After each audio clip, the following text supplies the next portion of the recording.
Hey everybody, and welcome to episode 15. We're going to talk about the games we would play with our mom. I'm Carla. And I'm Melanie. Before we do talk about that, Melanie, what games have you been playing lately? Well, so I had purchased Blood Rage for my brother like a long time ago. And then a few years after that, I got to play it for the first time. And I was like really enjoying it. Lee really enjoyed it. So that was one that was on my list. And I finally bought my own copy. Excuse me. And we played it a few times now. So we've played it, me and Lee. We've played it with some friends. We've played it with Nick. Honestly, it's an area control game, which I keep saying I don't like. But I keep contradicting myself with the games that I get so impressed with. Mm-hmm. And this one here, you're Viking.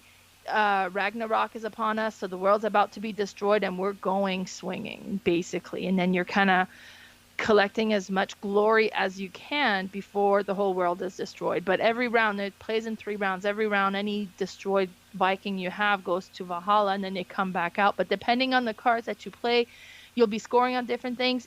There's a card that allows you to score on anybody who is in Valhalla. You can score if you have the majority strength in a different province or different things like that. It's such a neat, satisfying game. It looks great. This is one that the tutorial is on dice, and that made relearning the game so easy, or teaching it to other players so easy, because it's like it plays. You're not learning rules before you play. You play and learn as you play because the app tells you what to do. It's great. So we played that one quite a few times. That was great. Last time we did a few episodes back, we did our small dice game, and you were talking about strike and impact, and I was like, it appealed to me so much while you were talking about it that I'm like secretly searching to see if it's around. And then you ended up bringing me a copy of Impact, and I've played that one a few times, and it's a simple game. Like you take a dice and you roll a dice into it. If you make a match, you take them. If it's a blank space, you take it out. If you run out of dice, you're eliminated.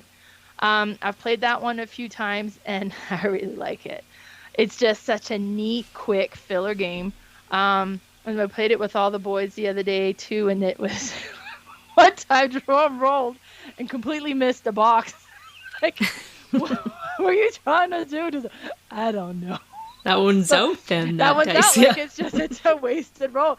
And then Lee did one, and he did this flourish thing, and he kind of chucked it in the box, and it bounced right out.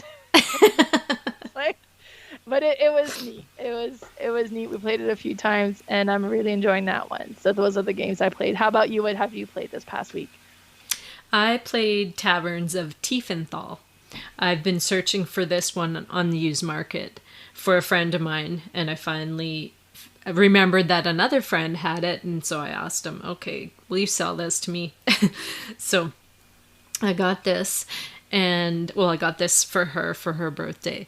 Nice. And had it set up on the table when she came, and she was quite happy. She loves this game too. So this game is, I think it's the same designer. I haven't actually checked, as Quacks of Quedlinburg. Possibly.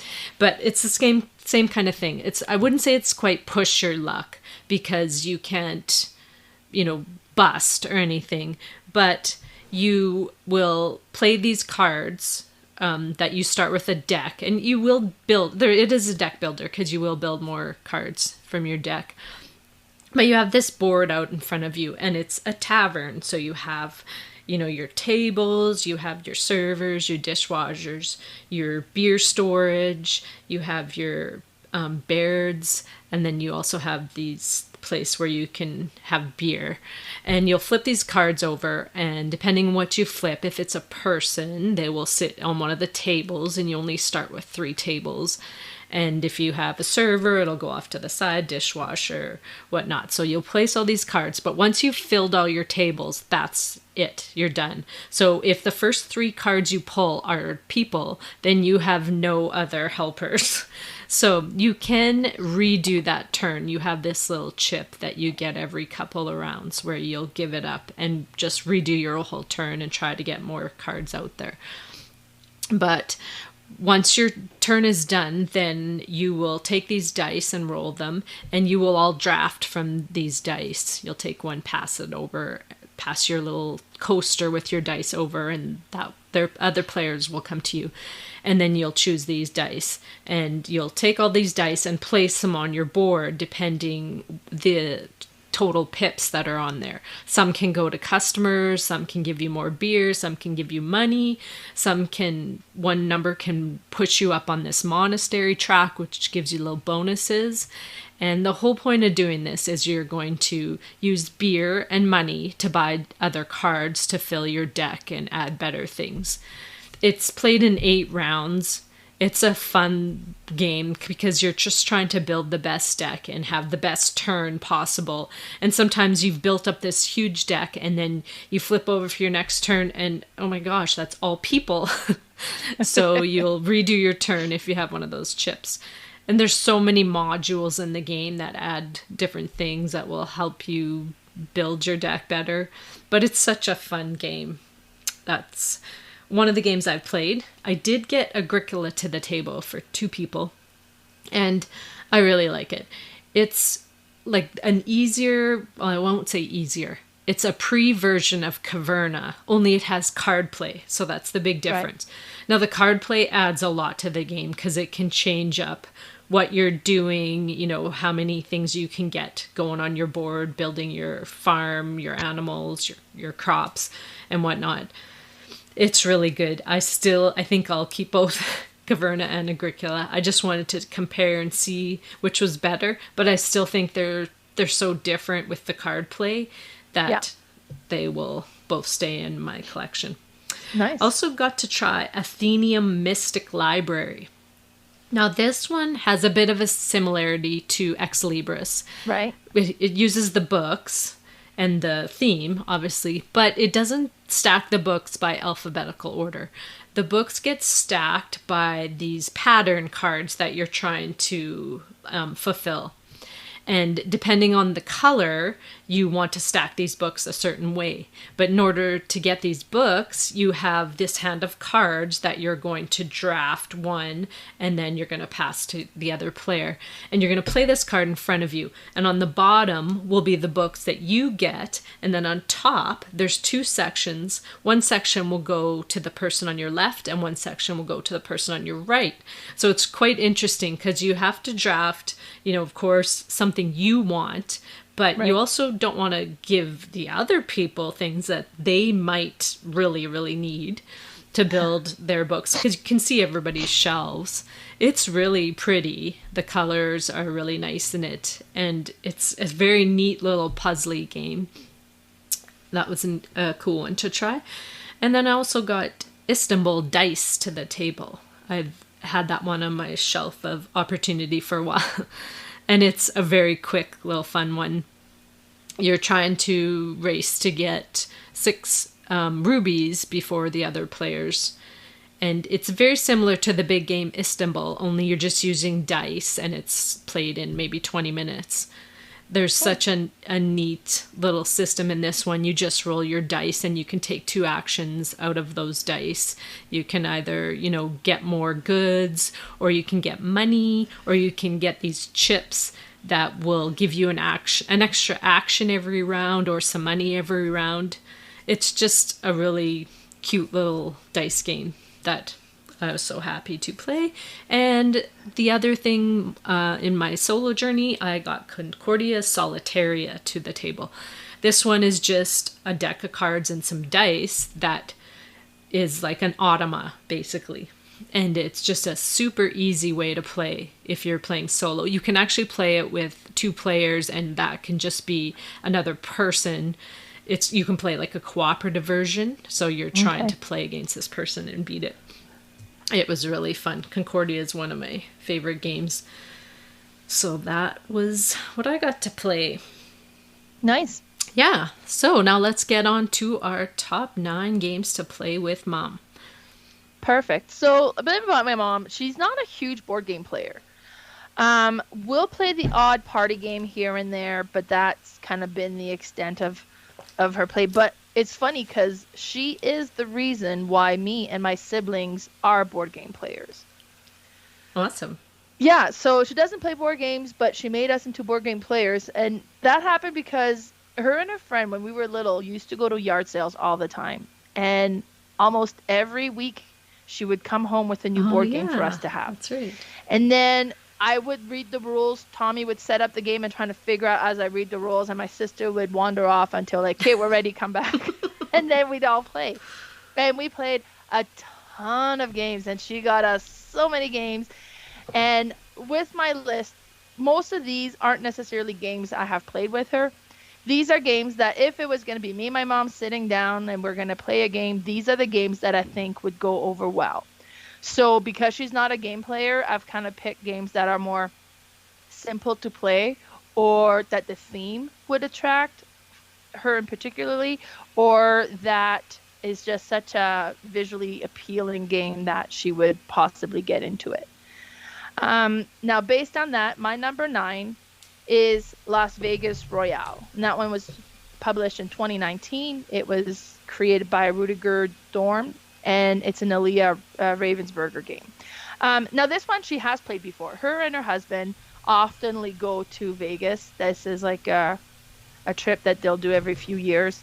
And they go quite a bit, and they enjoy their gambling and then go on the shows and stuff. So we've introduced them this one. And this is a simple dice game. But it's an area-controlled dice game, and along the side of the board, you have all the different casinos.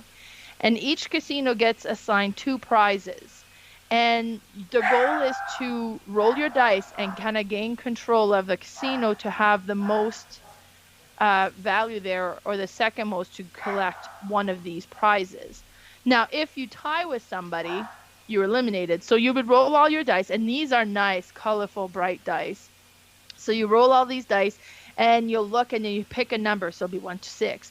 Now, maybe there's 4 threes. So it would make sense to take your 3s, put them onto the number 3 casino, because now you have a control of 4 there. Now, one of the dice is bigger than the other, and is different colored pips, and it's actually worth 2 value instead of 1. So if you had that one, instead of the 4 dice would actually be worth 5. And you're kind of going around rolling the dice and kind of doing that and trying to gain control. Once all the dice have been placed, then you go and see who has control of the casinos, and you collect the points. Now, we normally always play with the golden dice variant. The first time I played this dice was with my friend Lyle, and he had these golden dice. So I don't know if it came with the game, if it was an expansion that he had. This game didn't come with it, so I ordered specifically golden dice, and they're like shiny gold dice. And every player has one, and you roll them with your dice, and the golden dice boots a dice out. So if you select a 3 and you had your 3s and you had a golden dice, so you could play that, you spend your golden dice. It's only get used once, so it goes away if you spend it. And then you get to take one of the dice that's on the casino that is reflected there, and you give it back to the player. So could be that, okay, well, now we're tied, but you had a 2-pip one, so I'm going to actually get you your 2-pip back to you. And then I'm in the lead by 2. And now they get it back, so they'll be able to roll it and reassign it depending on what they rolled. But that's been the way we play this one most of the time. So, and it went over well with my mom and her husband, just because it really appealed to that Las Vegas attraction that they have. So that's my number 9, Las Vegas Royale. Awesome. Now, before I talk about my 9, I did lose my mom 16 years ago to breast cancer. Now, this was my idea to do a list with games with mom, just because I wanted to list what I would think that we would have played right now in this time in our lives. My mom was a card player. She played lots of cards. She would love set collection card games. And she also always played solitaire in front of the TV. You know, when we were watching TV, she kind of always had to be doing something. And I'm very similar that way. I play solitaire games in front of the TV when I'm sitting with my husband. I play more modern solitaire games now. Sometimes I'll set up a whole Euro game and play it while we're watching TV. But I have that similarity to her. So my number 9 is called Rummikub, made in 1977 by Ephraim Hertzano. Now this one is a simple set collection game. So you just have these tiles with numbers on them, and you have some jokers, and you're just trying to put sets on the table, either numbers of the same number or of sets. Like you could have 4, 5, 6, 7. You have to have at least 3. But you're just putting them on the table, and you're all building this together. So as long as you can open with, I think, like 30 points, which each each number, you just add up the points, then you can play every turn, even just putting one tile down. The neat thing about this one is you can manipulate everything on the board. So if you had a 4, 5, 6, 7, you could pull that 7 off, and you had 2 7s, then you could stick that out and have 3 7s. It's so simple, but I think she would like this. I think she would have played this with me. I wasn't a gamer at the time that I lost her, but I'm pretty sure she would really like this one. And I think we would have had a lot of fun with this one. That's my number 9, Rummikub. That is a perfect one for card gamers, for sure. Yeah. Yeah, and it's such a neat, like, you could so play this simple, with cards, honestly. Yeah, but you it's could. so satisfying with the little tiles that you have Yeah. in there, and yeah, that's when we play a lot as well. So that's a great pick. Mm-hmm. All right, so number 8. Now, number 8, I've just picked a series of game, and those are the exit and unlock game. A few years back, for Mother's Day, me and my sister gifted my mom a couple of exit games. And at first she's like, oh boy, what is this? I was like, no, you don't understand. We're not gifting you a game. We're gifting you an evening. Yeah. Pick the night. Awesome. We're coming over. So it was my mom, me, and my sister, and we played this exit game as an evening activity for all the girls to do, basically. So yeah, my brother wasn't invited. But and we went over and we got playing, and at first she's like, okay, but she got so into it, and they're like, we got the app going and the timer going, and then she's getting so into it, like she's screaming, be like, oh my god, and then there's like, okay, we can't figure this out. She's like, hold on, let me look. I said, okay, this is what's going on, and like we all got so into it. And this plays in an hour. Pretty much, you're supposed to do it in an hour, or you're losing points anyways, and there's hints that you can get, and then it was a really pleasant evening for us girls to have. And that's my number 8, the exit and unlock games. Oh, that's so fun. Awesome. My number 8 is Patchwork by Uwe Rosenberg, made in 2014. This one is a tile laying game, a 2-player game, and you have these polyomino tiles, and you're basically just trying to fill your board. How you do that is you will choose a tile. You can choose up to 3 in front of this little pawn, and you have to pay for them with buttons. So buttons is the currency in the game. And you will choose one of the tiles, pay the buttons, but on the tile it also has a time. So the time might be 3, so you will have to move your pawn 3 spaces. Now, if you are still behind the other person, you'll get to go again. And if you happen to have no buttons left, then you will have to jump over them in order to get some buttons to play for next time. This one is such a nice little easy game. I think my mom would have liked this just because of the theme. It's just building a quilt, and just the tiles. You're just kind of putting your own little puzzle together. And, it's such a simple concept. But I love this game. I play this lots with my daughter and whoever will play it with me. But that's my number 8, Patchwork. Wonderful. So my number 7 is Qwirkle. It was published in 2006. It's created by Susan McKinley Ross, and it's published by Mindware Games.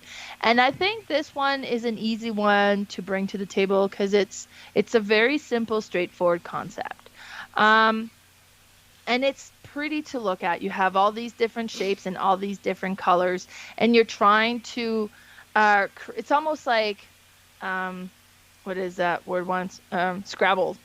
But it's not Scrabble. You don't have to come up with words. You're just putting patterns together or the different colors together, and you're creating these links and you're putting it in. So I think it'd be a simple, straightforward game that would appeal to most everybody, and probably to my mom would be an easy one to have her play.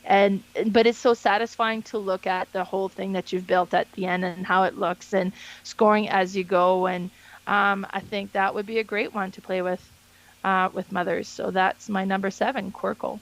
Yeah, that's a great choice. That's the perfect mom game. My number 7 is Ohanami, made in 2019 by Stefan Bendorf. We've talked about this one a lot, but yes. I really think she would like this one because it's, you're just building those 3 gardens of just cards and just trying to put them in order. But again, you can't stick one in the middle if you already have 2 cards there. So if you have a 50 and then a 53 and you come up with a 52 next round, you can't stick it in the middle. You can only put a card on either side of the cards that are already in your garden. Such a simple concept, but so neat because also you have the scoring factor. In the first round, I think you only score, is it green or blue cards? Just the blue first. Blue, right. And the second round, green and blue, right? Yeah. And then the third round, you score all of them. So you have the pink and the gray in there as well, right? Yeah. So there's a couple things to think about, not just putting your cards in order, but also which cards you want to play in which round. Do you want to score big in the first couple rounds or just build those pink and gray and just have huge ones in the last round? I think she would have really liked this one. And that would have been someone who would have played it with me. Remember, I'm always having a hard time finding someone to play this with. So that's my number 7, Ohanami. So for my number 6, I've picked Lotus. And this was published in 2016. It's created by Jordan and Mandy Godard. And it's a Renegade Game Studios. And this one is such a stunning game. So you have, you have cards that you'll have in your hands. And you draw more cards as you play. And each round you can play some cards. And these cards are petals.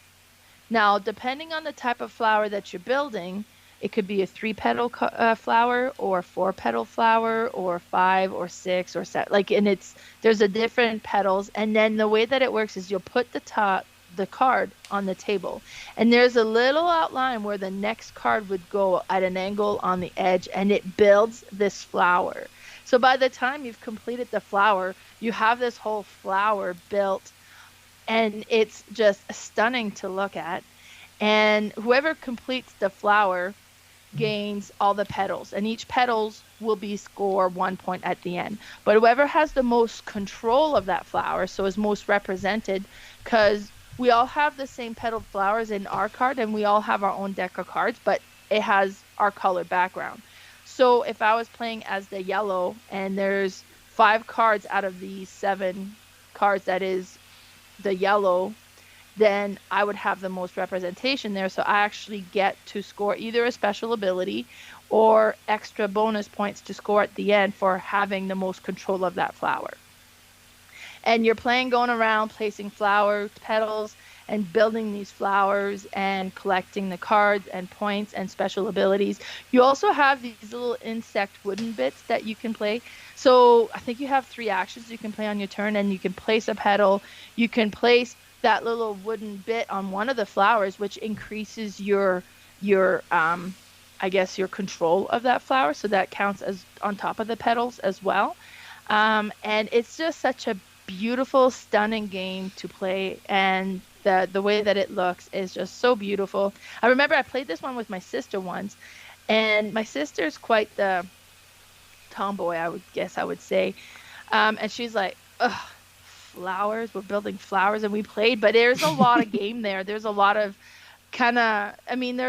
it's a very substantial game. It's not just a frou-frou little game that has no depth to it. There's a lot of decisions and depth that goes into this game, but it is just so stunning that it kind of disguises that. So that's my number 6, Lotus. Awesome. I haven't played this one. I would we'll have to play it. Yes. Yeah, at Malcon. Awesome. Okay, so my number 6 is Tranquility. This was made in 2020 by James Emerson. Now this one is, you have a hand of cards and you're building this huge grid. So you have cards that make up the grid on the outside, just so you can see how many can fit in the middle. And what you're trying to do is fill the sea with islands. That's the theme. But all you're doing is trying to get these cards in order. So you have cards from 1 to 80, and you're trying to build them in order. Now you'll have, I think it's about 6 rows, I think, and then 6 columns. And so from the bottom, you'll start with 1 or the lowest card, and you'll build that first row, say like 1 to 10, and then, you can go, the next row would be higher. But you also have these cards in your hand that have a start or a finish. Now, as soon as you pull a start card, you have to put it in the bottom left corner, and you have to all get rid of cards. If it's a 2-player game, you have to get rid of 8 cards so that you can't use them in the game at all. So they will just go out of the game. So then you're just going to go back and forth and play a card. Or, well, you can play a card or just choose to get rid of some and pick up more. But, so say I place the 2, and there's nothing placed yet in the grid. I can just place the 2 and pick up a new card, and my turn's over. And then the next player will go, and they could place, say, like a 50, and they will just kind of figure out where they think it should go in the grid and say, stick it right kind of in the middle, a little maybe upper bit, and they'll stick that one. So as the grid gets built more and more, you'll have cards that are beside each other, or there's like one space in between cards. Then you're going to have to play a card that will fit in the middle. But say I have a 10 and a 14, and then I have one spot in the middle. And so say I put a 12 there. Well, I'm 12. I have a 10, a 12, and a 14. So I'm 2 cards in between them. So I'm going to have to pay 2 cards. So some of the cards may have come up in my hand that I can't use because we've already, covered up the 2 to 5 and filled that in, and say I have a 1 in my hand, I'm not going to use it. Well, then I'll discard that one. It's quite thinky, but it's plays very well solitaire, but it's still a fun 2-player game because you're playing cooperative and trying to like fill up this grid completely. And then if you have a finish card in your hand, you end the game in the top right with that finish card. I think there's 5 finish cards throughout the game, so you will discard some of them, but you always have to have one at the end, and you can't talk about who has one. Right. You just have to kind of feel near the end of the game, I think we got rid of 4 of those cards, so we'll better keep this 5th one. It's such beautiful artwork on it, and it's such a fun game, but it's very, very simple. But I think she would have liked this one. Tranquility, that's my number 6. Wonderful. So my number 5 is Shifting Stones. It was published in 2020. It's created by Jay Evans Wright, and it's a game right game. And this one is another one that has beautiful table presence. It's a beautiful looking game. You have these 9 tiles, and they're nice, thick, almost embossed, chunky tiles that have 2 different color sides. And they're all the same. So if you have pink on the one side and you flip it over, it'll be green. So all the pink and green tiles are the same. You'll have one that's black on one side and yellow on the other side, and that's the rarest one. There's only one in the game, and so on. And you kind of randomly set these tiles to create a 3x3 grid, and then you have cards in your hand, and you can discard a card to either swap 2 tiles that are next to each other, or to flip a tile from its one side to the other side to reveal the other color. And you're going to be spending cards to manipulate these tiles to try and create the pattern that are some of your other cards. So you get that decision where, say, well, which card am I going to just discard to do the moves, and which card am I trying to score? And then, so the ones that you score, you'll put down, says, okay, I've got this pattern, it's right here. So then you score the card, you put it down, and then you draw back up to 5, and the turn kind of goes over. Now you can score multiple patterns on one round if you're able to do the movement, but you only have the cards in your hand to do. So, and then sometimes you'll move one. It's like, okay, I'm flipping this tile over, and this actually activates these 2 patterns, so you get to score 2 cards with the same movement. Or, so it's really neat that way. The bigger the pattern, the more complex the pattern, the more points they're worth. But the harder they are to get together as well. But this game is very simple and straightforward. I mean, it's a deep game when you kind of get looking into it with the decision of what you keep, what you score, which one you need to manipulate, and so on. but it's a very simple game to teach. It's a very simple concept, really. And I think this is one that my mother would enjoy. So that's my number 5, Shifting Stones. That's a good one. My number 5 is 12 Days, made in 2011 by James Ernest and Mike Selinker. This is a Christmas game, Christmas card game. Now, my mom loved Christmas. November 1st, we had all our decorations up. And I just thought this was a normal thing. So my mom's the same. So. Is she? Yeah, she loves Christmas. Loved Christmas. And so when I became an adult and had my own house, I would set up my stuff. And people were like, why do you have it up already? I'm like, what do you mean? They said, you shouldn't have your decorations up before November 11th. Like Remembrance Day. And I had no idea. I was like, oh, I didn't know that was a thing. Sorry. So now I have my stuff up November 12th. But she just loved the whole season. So the longer, the better. And she put so much stuff up that it was worth it to have up for a couple months because it would kind of stay up, till a couple of days after Christmas. I keep my stuff up till, I think, January because my husband's Greek, so they kind of have like a Greek Christmas thing that's after Christmas that it makes it more reasonable to have things left in January. Yeah. But anyway, so the game. This is a card game, and it's basically built on the 12 days of Christmas. So you have a hand of cards, and on your turn, you will pass a card to your left, I believe, and then you're going to play a card. And what you're trying to do, it's basically a trick-taking game. You want to have the lowest card to win the trick. And when you win, or if you do win the trick, you will get a gift. And these cards are gifts that will be flipped over each day. And that's a round. So if you're the lowest player, so yeah, say I had a 2 and everybody else had higher cards, I would take the gift and put it in my hand. And then if someone happened to have like a 2 and another player had a 2, well, they would be canceled out. So then the next highest player would win the trick. So you're not just thinking about winning these tricks, because also at the end of the game, the cards that are left in your hand are going to score as well. So you want to have most of a certain number. And there's only a certain amount of cards for each of the numbers. So you're kind of thinking in 2 ways again, like, oh, I don't just want to win these gifts, because those are points at the end of the game. You also want to have the best hand or the best deck at the end of the game. There's also a Santa and a Mrs. Santa card.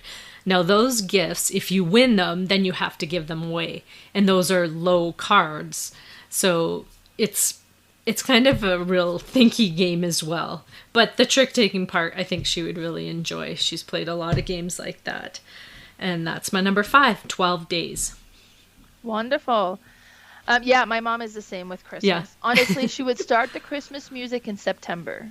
Yeah, she would stop a little bit for Halloween. Then she would start again. And she would, November 1st, decorations would be up. She wouldn't post any pictures until after Memorial Day. But we knew it's been up. And she doesn't decorate just the tree, like the whole house. Oh, yeah. Each bathroom has their own Christmas decoration. So, yeah, I know what that's like. And honestly, I love Christmas. Me too. I'm not far behind. Yeah, I know. It's rubbed off.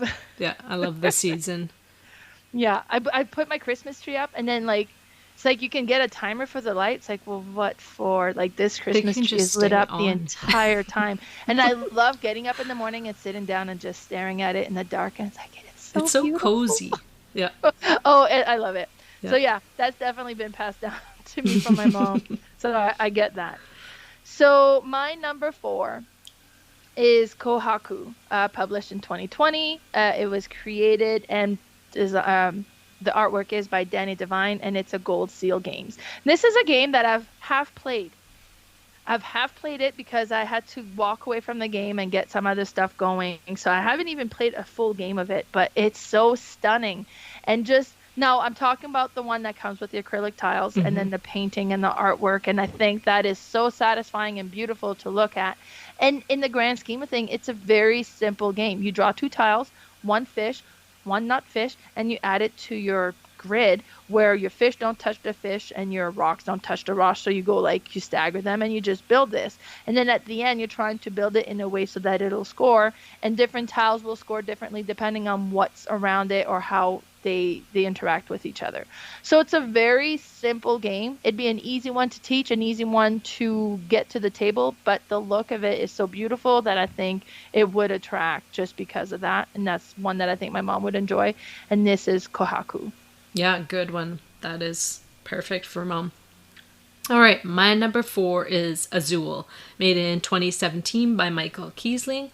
We have talked about this almost on every episode, I think this so. Game, every second at least. But this is such an easy, well, I won't say easy to teach tile laying game, where you have these really chunky acrylic tiles and you're just placing them on your board. You're trying to build a mosaic on the right side of your board, but in order to do that, you have to fill up these lines on the left side of your board so that you can push them over.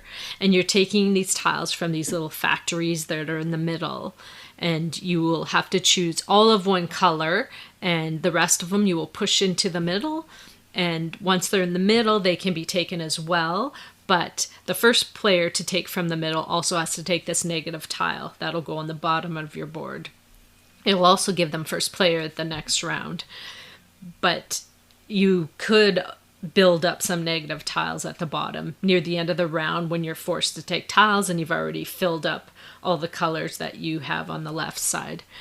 The end game scoring is pretty simple too. I mean, you do score throughout the game at the end of each round, but if you have lines or rows or all of one color in each of your rows, you get big points as well.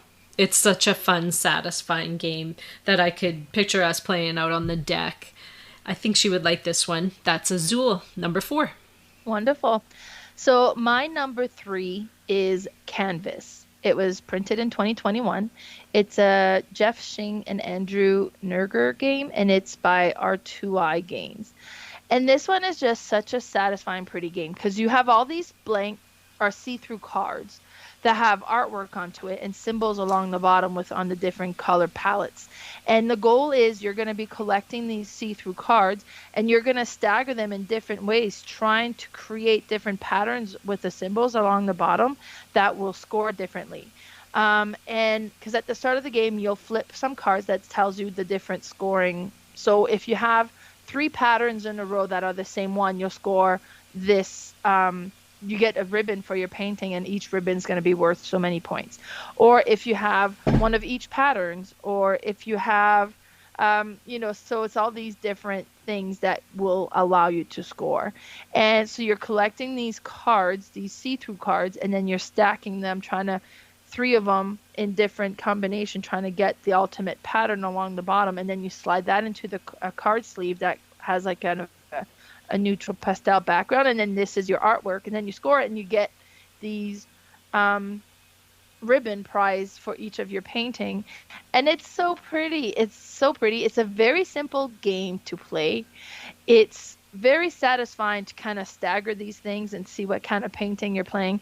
I played this with my sister once, and instead of trying to get the best pattern, she's like, nope, I don't like how this looks. I want this thing in my painting. She's going by the picture, right? So she didn't win, but she had the best looking pictures. And but this is one that I think is just so pretty and appealing and simple to play that it's one that my mom would enjoy. And that's my number 3, Canvas. Yeah, that's a good one.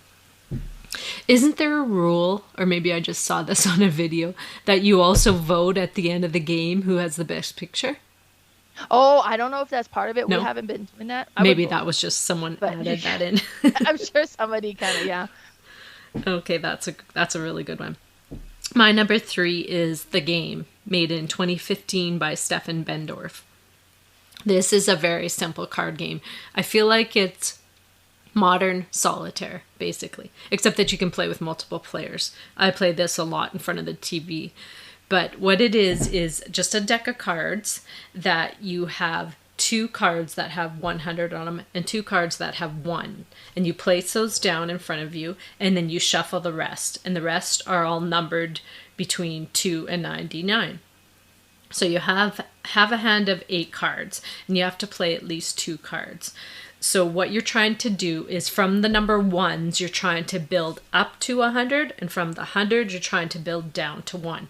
Now, ideally, you'd like to go 199, 98, and so on and so on, but you won't get those all in your hand. So say I had a 98, I could put that down, and say I had a 2, I'd put that on the 1. And then I'd pick up 2 more cards, and then the next player would go. So they will keep doing this same. The one thing is if I was, say, building down from 100 and say I was at 80 and I had a card 90 in my hand, you can always play 10 up or down depending what you need to do. So if there was an 80 and I was trying to go down to 1, but you want to do that as slow as possible because you're trying to get rid of all the cards in the deck, and there's a big thick deck. So I could put the 90 on top of the 80, and that would bring me back up to 90. So then I have that much more time to go down to 1.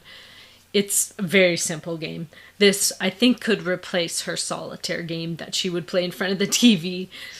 She would play it by herself as well. But it would be fun to play the two of us trying to figure it out. That's my number 3, the game. Yeah, that one sounds neat. It does kind of, like the way you described, kind of have that solitaire Oh, yeah. It's so feel simple. of it, yeah. Basic. The cards even, like, there's no art. Well, no, actually, I have a little version that has some art on the cards. But the first version is literally a black card with a number on it. Like, black background, number. Nice. Yeah.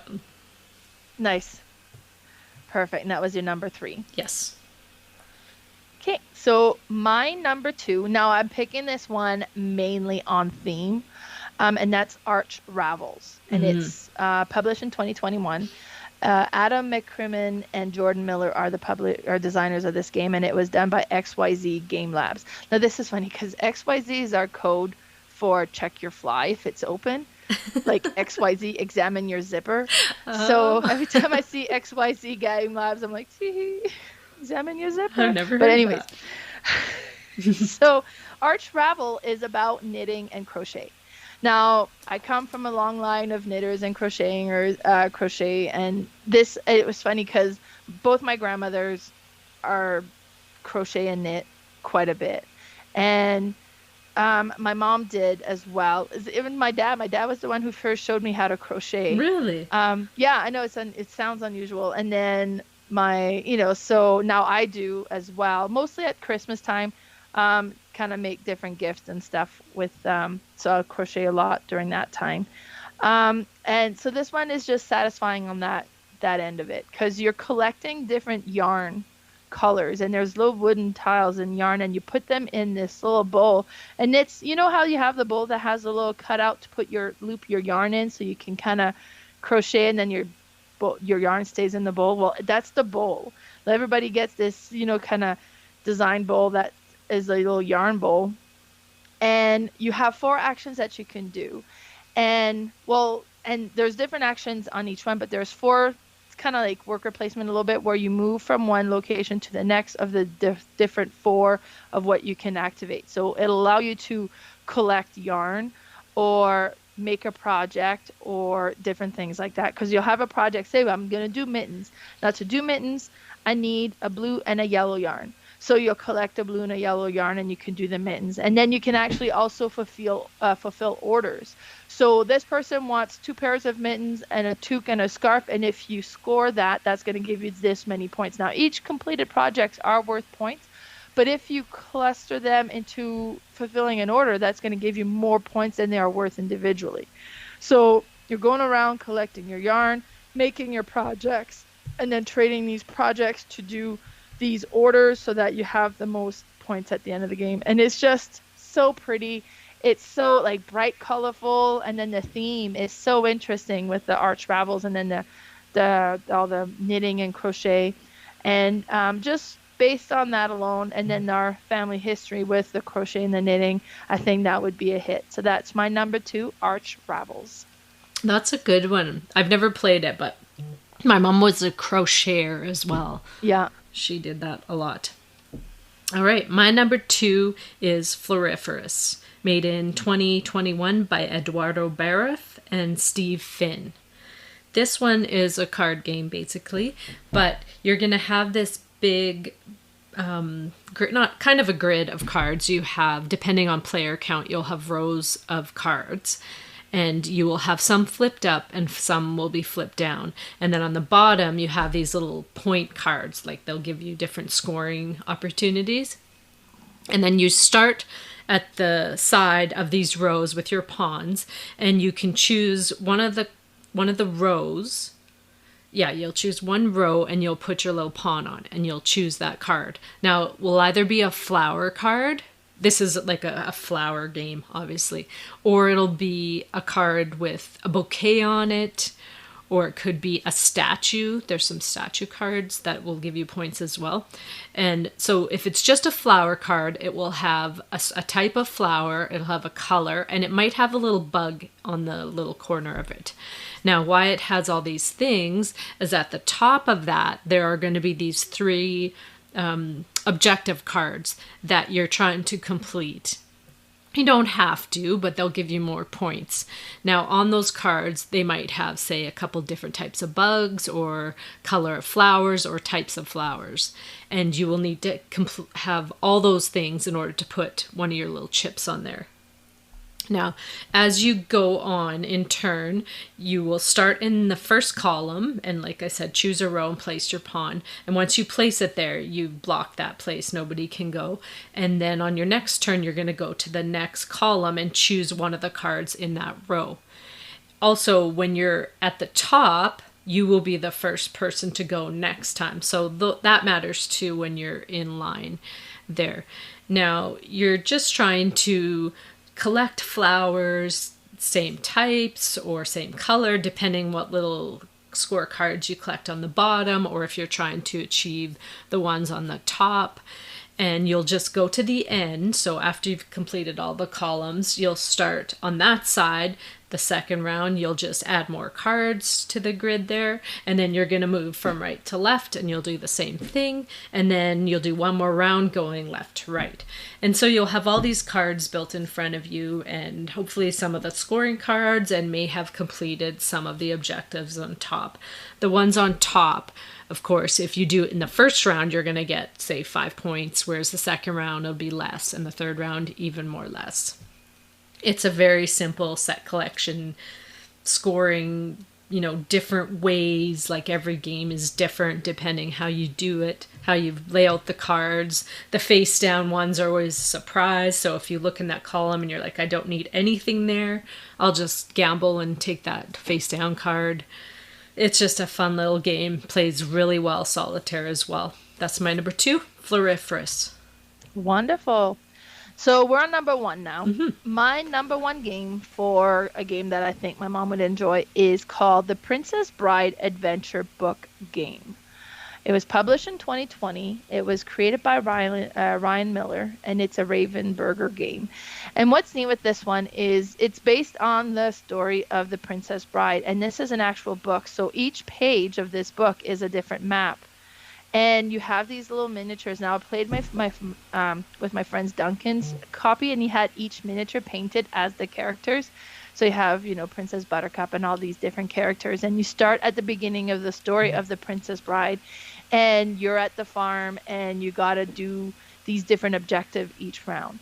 And what's really interesting is you're trying to do these objectives before the grandson who is being read the story to loses interest.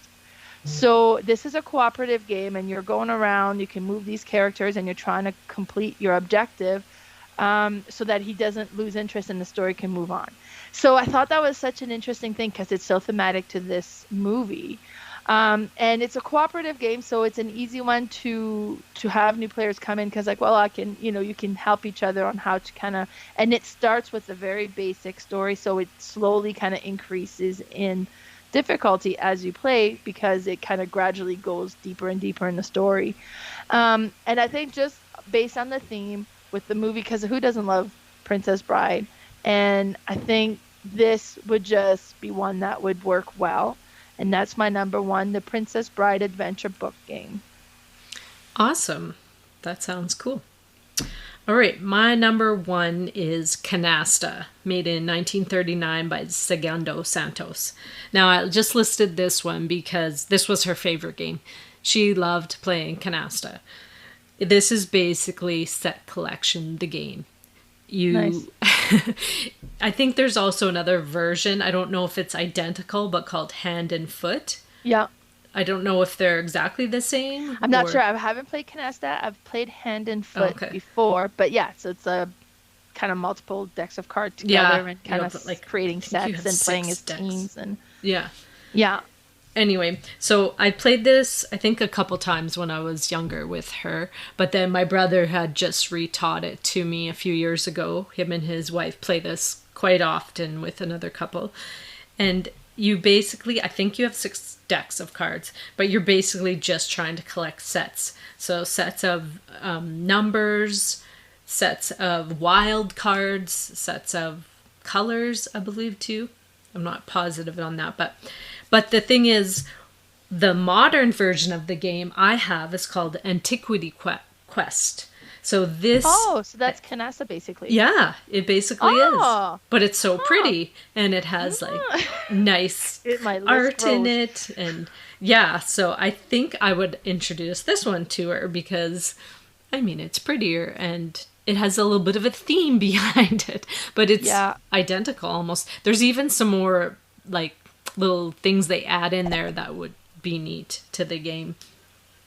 But with Canasta, yeah, you're just collecting these things and you have to have so many of these collected things in order to end the round. And then you add up all these points and you have like thousands of points each round. And then you play, I think, up to 10,000, or you decide what you want to play up to. But yeah, that was her absolute favorite game. So I would have liked to have introduced her to Antiquity Quest, which is fun. Yeah. That's neat. Kind of take her favorite game and dress it up a bit. Yeah, exactly. Nice. Wonderful. Yeah. So that's our top 9 games we would play with our mom. Now, I don't know about you, but we are recording this before Mother's Day, so I'm hoping that I've got to play tons of games with my own kids and family on Mother's Day. But any of these I'd be happy to play, but my whole collection, they could choose from there. They know which games that I would really like. Sometimes I'll let them choose, but on Mother's Day, I'm going to choose. Nice.